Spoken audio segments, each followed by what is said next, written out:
Саламатсыздарбы? Мен эми ар түрдүү жерлерде, ар райондо, ар облуста дегендей кыдырып ар түрдүү темаларды чагылдырып жүрөм. Анан эми ошол чыгарган темаларым астына көбүнчө сиздер баягы пикир калтырасыздар, ал пикирлерди бардыгын окубасам дагы көпчүлүгүн окуганга аракет кылам. И ошол пикирлердин арасында мага дайыма мындай нерсе кезигет да. Ыдырыс, базарды айтпай, андан көрө өндүрүштү айтпайсыңбы деп айтышат. Же болбосо бизде Кыргызстанда завод, фабрика салынсын дешет, жумуш орундары түзүлсүн дешет. Мамлекет завод, фабрикаларды салсын деп эле кайра ушинтип жаза берет да. Анан ошолорду кээде мындай түшүндүрө албайсың да. Бул заводду ким салыш керек? Мамлекет салыш керекпи? Ал заводдон эмнени чыгарышыбыз керек? Анан ал чыгарган продукцияны каяка сатышыбыз керек деген маселе бар да. Анан азыр завод куруп коюш оңой эле азыр. Азыр мисалы акчаң болсо, Кытайга барсаң, барып мага мына нерсени чыгара турган завод куруп берчи деп акчасын берсең, азыр 6 айдын ичинде заводду түптөп берип коет. Маселе анда эмес. Маселе могул буга чейин ээленип калган Кыргызстандын базарын кантип тартып алабыз? Кантип мисалы азыр тамак аш каражаттарынан ала турган болсок, мисалы кант кунттун бардыгы мисалы Орусиянын, Украинанын, Белоруссиянын, Казакстандын, Кытайдын, Өзбекстандын конфеттери каптап калган. Анан ошолорду кантип кууп чыгарып, кантип өзүбүз ошол өзүбүздүн рынокту коргоп калабыз? Маселе ушунда турат.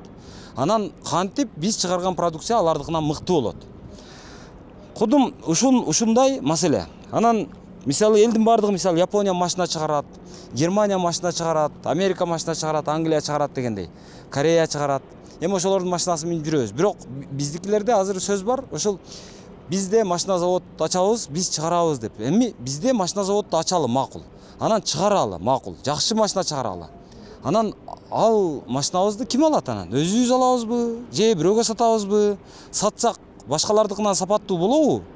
Анан ошончолук имиджди эме кылганга дагы канча элдин аң сезимине сиңиргенге дагы канча убакыт кетет?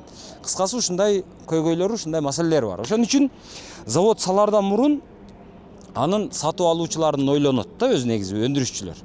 Эгерде сатып алуучу жок болсо, заводдун ал жоңгона турган темир болуп калат. Азыр эми Кыргызстан ошол завод салынсын дей берген аң сезимден улам, акыры мамлекет эмес, жеке ишкерлер. Биз эми Кыргызстан баары бир баягы базар экономикасына өткөнбүз. Эми каалайбызбы, каалабайбызбы, жагабы, жакпайбы, биз азыр базар экономикасынын шартында жашап атабыз. Туалетибизден бери азыр платный болуп калган. Ошодон улам азыр эми жеке ишкерлер акырын мындай бир бутуна туруп, бир аз акча топтоп, капитал жыйнап, тажрыйба топтоп, анан кийин бир рынокты изилдеп, ушул нерсени чыгарсак болот экен. Бул жакта мисалы Өзбекстан товары көп экен. Ушуну чыгарсак Өзбекстан товары кирбей калат. Андан көрө өзүбүздүкүн алса жакшы да, алардыкынан сапатын жаман эмес кылып чыгарабыз дешип аракет кылып азыр ушундай заводдорду түптөгөндөр четинен түптөп ушу мындай бир бутка туруп келатышат. Ошондойлордун бирөөсү мисалы азыр мына Кызылкыяда болуп атат. Кызылкыяда мына партнер шифер деп аталган ушундай завод ачылды. Баягы орусча шифер дейбиз, бирок кыргызча шипр дейбиз. Баягы орусча стол дейбиз, кыргызча үстөл дейбиз. Орусча утюг дейбиз, кыргызча үтүк дейбиз. Орусча укол дейбиз, кыргызча үкөл дейбиз. Ошол сыяктуу эле мен азыр мынау шиферди шипр деп эле айтайын. Ушул шипр завод ачылды Кызылкыяда. Кызылкыя негизи өзү өндүрүштүк шаар болчу илгертен. Промышленный город деп коет эле. Илгери орустардын көпчүлүгү ушул жерге келген. Илгерки ошол орус инженерлеринин көпчүлүгү ушул алгач Кызылкыяга көп келген, көп жыйналган. Ошон үчүн Кызылкыяда көмүр чыгаруучу завод бар эле, шахталар бар эле. Андан сырткары бут кийим тигүүчү фабрика бар эле, аскердик завод бар эле, консерва завод бар эле, масло завод бар эле, кыскасы мясо комбинат бар эле, кыскасы Кызылкыя аябай өндүрүштүк шаар болчу да. Анан союз талкалангандан кийин ушу Кызылкыя ушу жоголуп, ушул шаар жоюлуп, таптакыр талкаланып кете турган кырына жетип барып анан кайтты. Акыры оңолу азыр бутуна кайрадан туруп келатат. Азыр мына жакта Кызылкыя цемент заводу ачылган.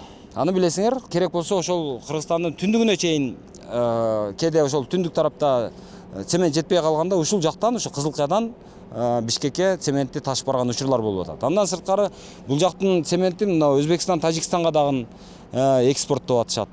Анан бүтүндөй Кыргызстандын түштүктөгү мына 3 облусун толугу менен ушул камсыз кылып атат. Андан сырткары башка цемент заводдор деле бар. Бирок эми Кызылкыяда ушул цемент заводу аябай эң чоң өндүрүштөрдүн бири ушул азыр. Мындай бетке тута турган. Эми ошонун эле жанында, ошонун эле капталында десе болот, ошол цемент завод турган райондо азыр ушинтип дагы бир шипр чыгаруучу монтип завод ачылды. Шипрды азыр мен карап көрдүм. Бул мындай экен. Ушул партнер шифер деп бир нече киши биргелешип, анан тажрыйба топтоп, анан кийин монтип шипрды эме кылыптыр, чыгарышыптыр. Чыгарган технологиясын азыр көргөзүп берем. Бирок ага чейин бирдемени көргөзүп берейин. Мына шипрды айтып атышат. Башкалардыкына караганда алда канча жакшы, алда канча эме деп. Мына мен азыр 80 килограммдан ашыгыраак жүгүм бар. Ошону менен мынандай турам, жаман эмес. Анан эмне үчүн бул мындай сапаттуу дешиңиздер мүмкүн? Себеби калың экен. Салмагы 22 килограммдан 24 килограммга чейин чыгат экен. Андан сырткары мунун ичинде жанагы техникалык баягы тывыт деп коет. Ушундай тывыт аралаштырылат экен армировка кылганга. То есть ичинде ушундай майда көзгө көрүнбөгөн арматуралар бар экен. Ал азыр көрсөңүздөр болот, азыр көргөзөм аны дагы. Ошондуктан бул жанагы шипр эми каалайбызбы, каалабайбызбы, бул шипрдын өзүнүн тарыхы бар. Шипр биз кааласак каалабасак дагы илгерки ошол кыргыз отурукташып баштаганда келген шипр азыркы күнгө чейин өзүнүн баягы жарактуулугун, сапаттуулугун, ишенимдүүлүгүн далилдеп келаткан зат, далилдеп келаткан ишенимдүү курулуш каражаттарынын бири. Бул кыш сыяктуу эле. Мисалы кыштын тарыхы 800 жылга барып такалат деп айтышат. Эми бул шипрдын тарыхы канча жылга барып такалат билбейм, бирок Кыргызстандагы шипрлардын тарыхы тетиген карасаңыздар, мисалы ушул шипрдан жабылган. Ошол Кыргызстандагы айрыкча Кызылкыядагы эң алгачкы курулуштардан болбосо дагы бир жок эле дегенде бир 50-60 жылдагы курулуштар болсо керек. Же 40 жылдардагы ошодон бери шипр алмашкан эмес. Турат ошол. Бирдеме болуп шамалда же бир нерседен кайрылып бирдеме сынып эле кетпесе, азыр ошолор ошо бойдон турат. Дагы деле ичинде кадимкидей иш жүрүп атат. Кадимкидей баягы жайында салкын, кышында ошол жаан чачынды өткөрбөгөн функциясын аткарып атат. Азыр эми бул ага караганда, ошол эски шипрга караганда алда канча сапаттуу чыгып атат деп айтып атышат. Себеби бул кантип сапаттуу чыгат? Себеби бул азыр технология бир аз өзгөртүлүптүр, жакшырыптыр. Мурда мындан көрө бир аз жукараак боло турган болсо, азыр калыңыраак чыга баштаптыр. Экинчи жагынан мурда ушул шипрга жанагы арматура бири-бирине байланыштыруучу затты кошпой чыгарган болсо, азыр ошонусун кошо баштаптыр. Ал деген нерсе кошумча мындай серпиле турган, мындай кайрыла турган, сынып кеткенге чейин кайрыла турган бир касиеттерге ээ болуп калыптыр. Ошол жагынан алганда шипр эми жылдан жылга сапатын андан ары өзгөртүп, андан ары жакшыртып кетип атат. Азыр бүгүн ошол заводдун монтип ачылышы болуп атат. Азыр эми бүгүн билесиңер, жанагы Кыргызстанда 31 августка карата азыр президент жерлерде ошол ачылыштарды өзү кабыл алып атат. Эми мурда билесиңер, ушундай майрамга, саясий майрамдарга президент өзү барып ашчу эле. Анан өзү барганга эми ушул жерде мындай бир жакшылыкты жакшы деп айта кетейин, эми баягы Ыдырыс ушу жакшылыкты эч айтпайт дебеңиздер, сураныч. Мындай, мурда президенттер бир жерге барыш үчүн ошо бир жерди ачылганга, бир ачып койгонго, лента кескенге бир жер бар бекен деп издечү. Аны биз укчубуз кадимкидей. Бай журналисттер эми баягы саясий чөйрөгө мындай анча-мынча жакыныраак болобуз. Алардагы күбүр-шүбүр сөздөрдү биз деле угуп калабыз чет-четинчи. Эми ошол жердеги сөздөрдөн улам айтайын дегеним мындай да. Мурда ошол президенттер, акимдер, губернаторлар ошол бирдемени барып ачканга, ошол лента кескенге бир себеп издеп, анан билесиңер го, жана нарында контейнерден мектеп курулса дагы ошону дагы барып лента кесип ачкан. Ошондой убактар болгон. Бания болсо деле лента кесип президент бара берген. Эми ачпаганы туалет гана калган да. А бирок андан башканын бардыгын ачышкан, саунаны дагы ачышкан. Эми азыр ошол нерсе бир аз артка кайтты. Ал деген сөз, азыркы ушул Кыргызстандын территориясында ачыла турган объектлер ушунчалык көбөйүптүр. Азыр анын бардыгын кыдырганга президенттин физикалык мындай убактысы жок экен. Азыр эртеден кечке чейин жетишпейт экен. Ошон үчүн азыр ушундай ачыла турган объектлердин бардыгын жөн эле ошол онлайн телевизордон туруп эле кабыл алып атат. Азыр эми мына жерде дагы азыр ошол мисалы Өзгөндө бирдеме ачылып атат, Ноокатта бирдеме ачылып атат, Сузакта бир нерсе ачылып атат, Сокулукта бирдеме ачылып атат. Ошо Кыргызстан боюнча ошол Нарында, Таласта жана башкалардын катарында азыр мына жердеги ушул Кызылкыядагы ушул партнер шифер деп аталган ушул жаңы өндүрүштүн дагы бул жакта жергиликтүү жетекчилер өздөрү лентасын кесишет. И ошону азыр президент өзү ушул ачылышты кабыл алган турат. Азыр ошого даярдык болуп атат.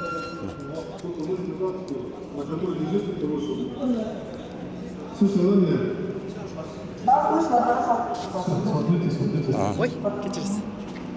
Так. Азыр бул жерде ушул Кызылкыя шаарынын мэри жана башкалар экен, ушул чиновниктер. Булар азыр ошол президент кабыл ала турган ачылыштардын бири ушул жерде болгондуктан, булар ушул жерде азыр ошол ачылышка даярданып атышат, репетиция кылып атышат. Көрсө, азыр мына жакта ушул экран аркылуу онлайн азыр ачылыштар болот. Мисалы бул жакта мисалы Сокулук турат, Ноокат турат, Өзгөн турат, Куршап турат, жана башка кайсыл айылда же кайсыл райондо эмне ачылыш боло турган болсо, ошолордун бардыгы ушул экранга киргизилген, бардыгы анан ирети менен катары менен азыр ошол ачылыш болот экен. Ошого азыр мына чиновниктер даярданып атышат. Саат 2-де дешип атат.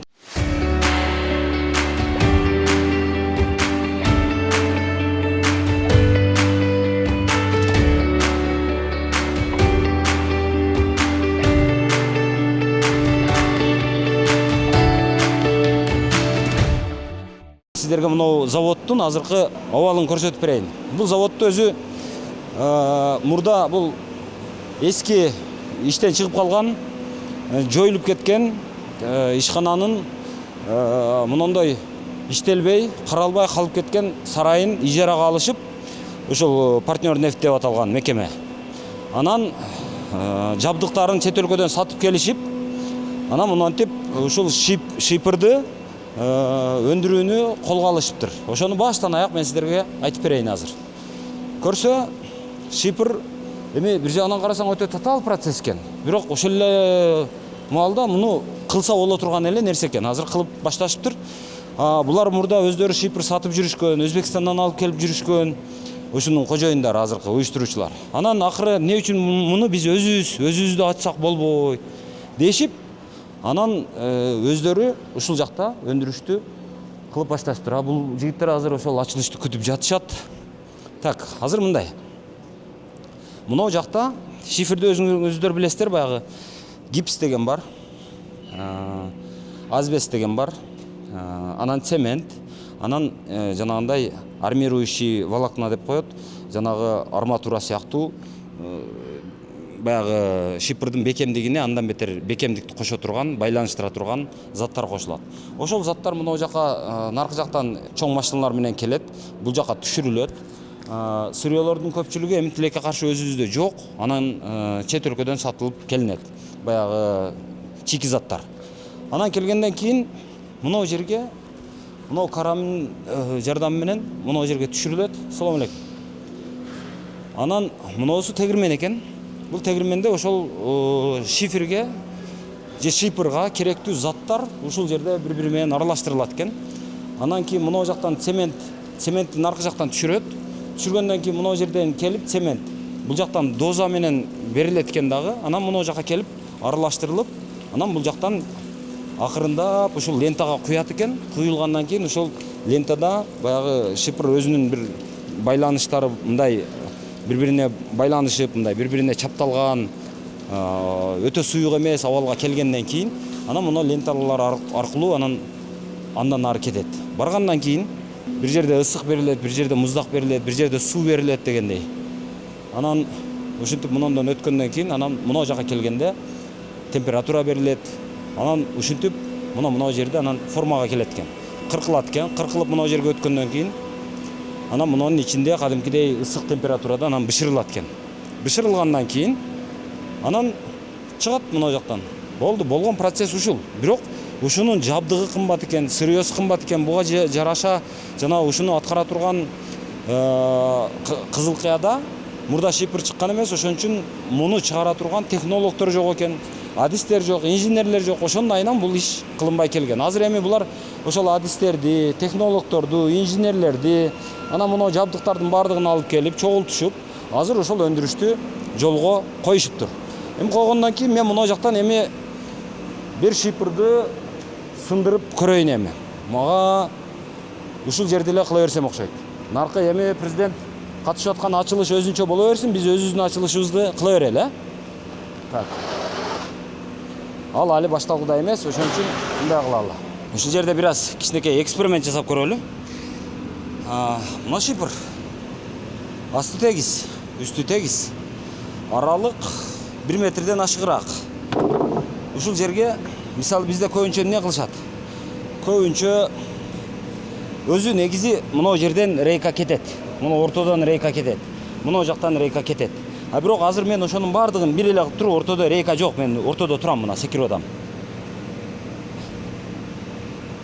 Көтөрүп атат. Мен 80 кг жүгүм бар мисалы. Азыр мисалы көбүнчө шипрды биз бир эле максатта колдонбойбуз да.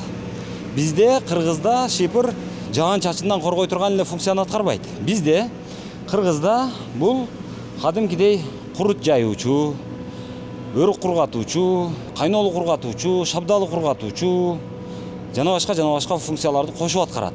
Ошон үчүн мен мунун жөн эле шипр катары касиетин эмес, жүк көтөрүмдүүлүгү, үстүнө чыксаң анан түшүрүрбөй сиздерди кармап тура турган функциясын кошо айтып берип атам.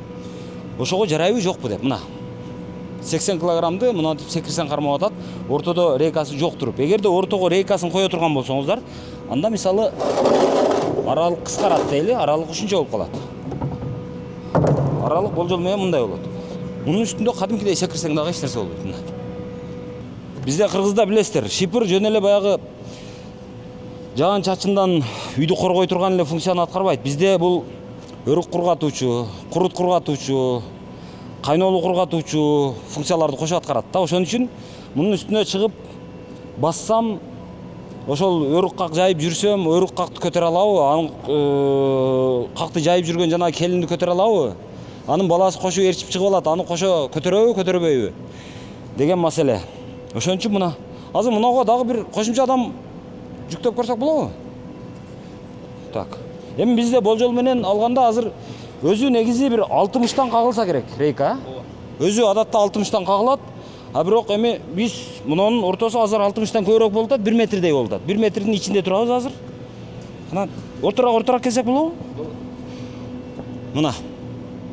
Азыр ар бирибиздин жүгүбүз болжол менен бир 80 кг бар эми. 80, 160, 200 кг азыр көтөрүп атат эми. 200дөн ашык. Ооба. Ошол. Азыр мен жанагы шифрдин калыңдыгы жөнүндө айттым. Бул башка шипрларга караганда Кыргызстанда сатылып аткан көп шипрларга караганда калыңыраак. Ошонун эсебинен баягы салмагы да оорураак экен. Салмагы 22 кг 24 кг чейин чыгат дейт. Эми ошол бир 2 кг погрешность болот дейт, мындай нары бери ойнойт дейт. Ошол жагын эске алып коесуңар дейт. А так ушундай. Себеби буга эмне үчүн ушундай болот? Мен азыр көргөзүп берейин, мына жакта салына турган бир затты көргөзүп берейин жүрүңүздөр. Негизи адамзат өзү бир ачылыштарды жөн эле жок жерден ойлоп таап албайт да. Бар нерсени ошол жаратылыштагы бар эле нерседен алат. Мисалы менен караңыздар, биз үйдө шыбак жакшы болсун деп шыбакка саман кошобуз. Себеби ошол шыбак жанагы эмени саман ошол шыбактын сапатын көтөрөт, бири-бирине болгон байланышын күчөтөт деп. Ошто көрсөңүздөр тандыр кылышат. Тандырга жанагы эчкинин жүнүн кошушат. Эчкинин жүнүн, саманды майдалап туруп, аны кошуп, анан ылайга ушинтип аябай жууруйт дагы. Жууруп туруп, анан аны аябай ийдегенден кийин жалпы айтып анан кийин ушинтип тандыр кылып чыгарат, бир формага келтирет. Азыр мында деле мындай таң каларлык ачылыш боло турган эч нерсе жок. Бирок ошол кадимки эле принцип ошол эле. Жанагы суюк нерсе бири-бирине аябай катуу кармалыш үчүн, бири-бирине байланыш үчүн монондой волокна деп коет, ушундай тыбыт түрүндөгү ушундай нерсе составына кошулат. Ушул кошулгандыктан улам шипырдын үстүнө чыксаңыз монондой чыгып секиргенде мындай бир аз серпилип турат, өтө морт эмес. Ошо морттугун азайтып, бир аз жанагы анын жүк көтөрүмдүүлүгүн көбөйтөт. Ошодон улам азыр мунун сапатын башкаларга караганда кыйла жакшыраак дешет. Ушу уюштуруучулардын өздөрүн сөзгө тартайын дагы, бунун баасы канча болуп атты экен, ошону суралычы.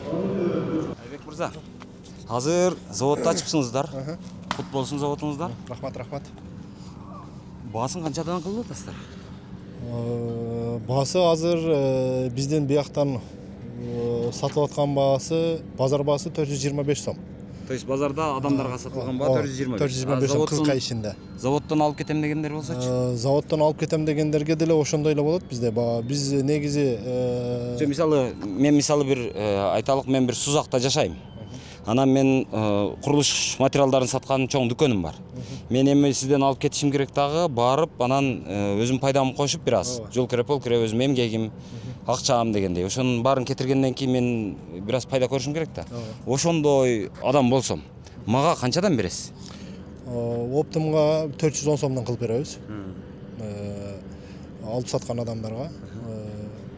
Анан үстүдө ошо жол кирелерин өздөрү эсептеп, өздөрүнүн пайдаларын, налогторун эсептеп туруп, анан өздөрү канчадан сатат, ал өздөрүнүн ишкерлердин өздөрүнүн жумушу.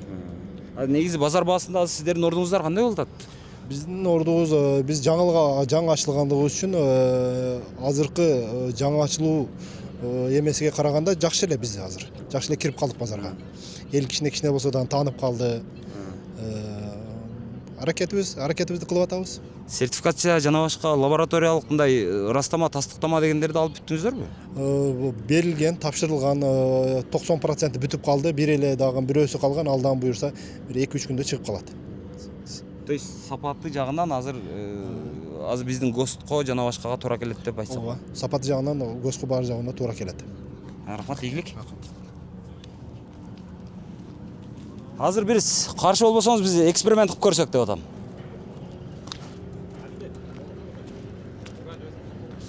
Кандай кыласыңар? Өзүңөр ыргытасыңарбы?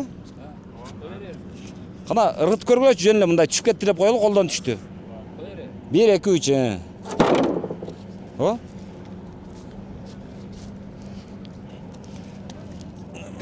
Мына ынанбагандар үчүн. Өзү негизи шипыр баягы тегиз жерге түшкөндө сынбайт деле өзү. Анан бул баягы ичинде баягы көрсөтүп бердим, ичинде баягы бири-бирине байланыштыра турган заттар болгон үчүн мындай серпиле турган касиети жогорураак экен. Анан мынандай учурларда жеңил-желпи нерсеге сына бербейт. Ошол эми. Өзүңүздөр баалап көрүңүздөр. Эми муну шипыр баары бир шипыр. Бул баягы башта айткандай, бул өзүнүн жөндөмдүүлүгүн, өзүнүн сапатын, өзүнүн неге жөндөмдүү экенин, неге чыдамдуу экенин эми кылымдардан бери далилдеп келатат да. Биз буга чейин ушул кыргыз отурукташып баштаганда ушул шипыр пайда болсо, ошодон бери турган үйлөр дагы бар азыр. Бирок биз баягы туникеге өттүк. Тунике бир жагы бир аз ыңгайлуураак болгон менен, экинчи жагынан туникенин чирип кетүү, анан заңдап кетүү, анан жанагы сыры көчүп кетүү деген тобокелчиликтери бар экен. Эми ошого караганда бул кыйла жөндүү материал экен. Азыр мага айтып атышат, Өзбекстанда кээ бир аймактарында, кээ бир жерлеринде ушундай бир эреже киргизилип атат дейт. Чатырды туникеден жаппагыла, ушул шипырдан жапкыла деген талап коюлуп атыптыр. Эмне үчүн десе, көрсө жанагы үйдө пожар же болбосо ушундай бир өрт ушундай бир кырсык болуп кеткенде, жана өрт өчүрүүчүлөр келип, ага кире албай, жанагы чатырды теше албай, аябай көп убара тартат экен, ошол учурда көп нерсе күйүп кетет экен. Эгерде мына шифр боло турган болсо, аны кагып жанагы ломдору менен уруу эле сындырып, батыраак кирип, батыраак баягы өрттү өчүрүп чыгат деген логика менен ушинтип шипырга азыр Өзбекстан тескерисинче басым кое баштаптыр. Так, азыр эми партнер шифердин бир күндүк кубаттуулугу 4000 данага жетет экен. То есть бир күндө сиздерге 4000 дана ушундай шифер чыгарып бергенге жарайт экен. Андан сырткары 60 адам ушу жерде иштейт. Азыр бул эми ачылып атат. Дагы мындан ары толук кандуу иштей баштаганда 100 адамды иш менен камсыз кылабыз деп турушат. Эми мен көбүнчө ушуга окшогон ар түрдүү жана салык жөнүндө чыгарсам деле, базар жөнүндө чыгарсам деле, бир кайсы бир маданий бир иш-чараларды чыгарсам деле, бизде качан завод ачылат, бизде завод ачылабы, завод качан, биз эмне ушинтип жүрө беребизби деп пикир жазгандар бар. Ошолорго жооп. Ошол ачылып атат туугандар. Болгону азыр проблема башкада. Проблема мындай. Заводдор ачылып атат. Ошого иштегенге жумушчу жок. Айлык аз дешет. Айлыгын жакшы кылып берсең дагы, тамак ашы менен кылып берсең дагы, кийим кечесинен бери камсыздап берип койсоң дагы 5-6 күн иштеп качып кеткендер бар.